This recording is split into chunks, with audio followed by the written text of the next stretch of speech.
The Freshman was released in 1925. It is an American film. This is produced by Lloyd. He also stars in it. This was actually his most successful film. In fact, the reception was so successful that it continued to show into the 60s. And in fact, it continues to show. But considering that it wasn't personal viewing back then, yeah, they would show it. They would still show it back in the 60s. And this was a very, very popular film. So the premise of the film is that I mean, it's pretty self-explanatory, if I can speak. It's this young man is a freshman. He's excited to go to college. As he's on the train, he meets this young lady and he wants to impress her. And but the problem is that he tries too hard. He gets into an act is the problem. And so he doesn't act like himself. He just goes into this act. And we've all been there, it just but the other problem is that he's a freshman, and so this college athlete, the star athlete, targets him. And well, he also decides that he's gonna join the football team. And I mean all kinds of shenanigans everywhere you can expect. It's just one thing after another, you know? So um you get to see Harold Lloyd's physical comedy, of course. And um it the football game is I enjoyed that one. I'm not much of a sports fanatic, but I mean this was a lot of fun. But now this was filmed near the USC campus in LA. The game sequence, that game was actually at the Rose Bowl crowd scene. It was an actual game that was happening. That was in November of 1924. Again, this was released in 1925. So, and the game was UC Berkeley and Stanford University.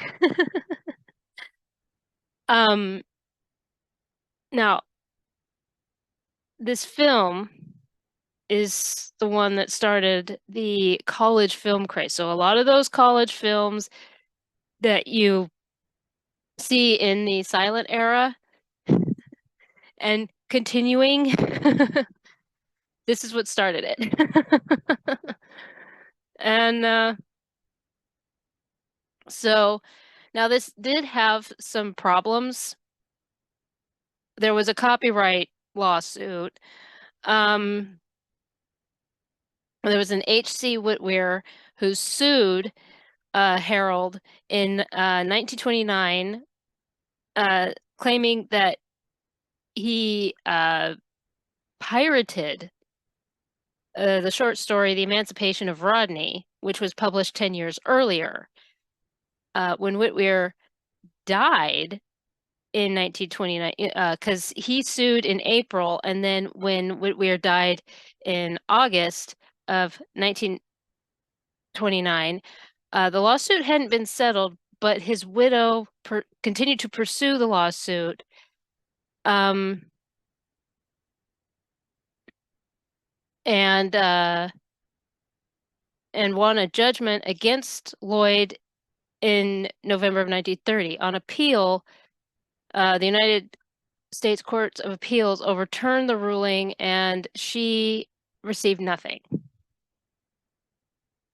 So I don't know what the short story is about. Um,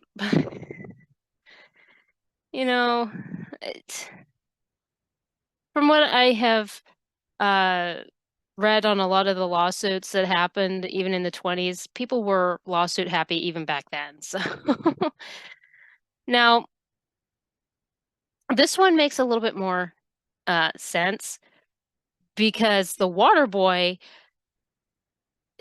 seems, I mean, when you watch this movie, it is a lot like the water boy. I mean, the story is a similar. That's the word I'm looking for.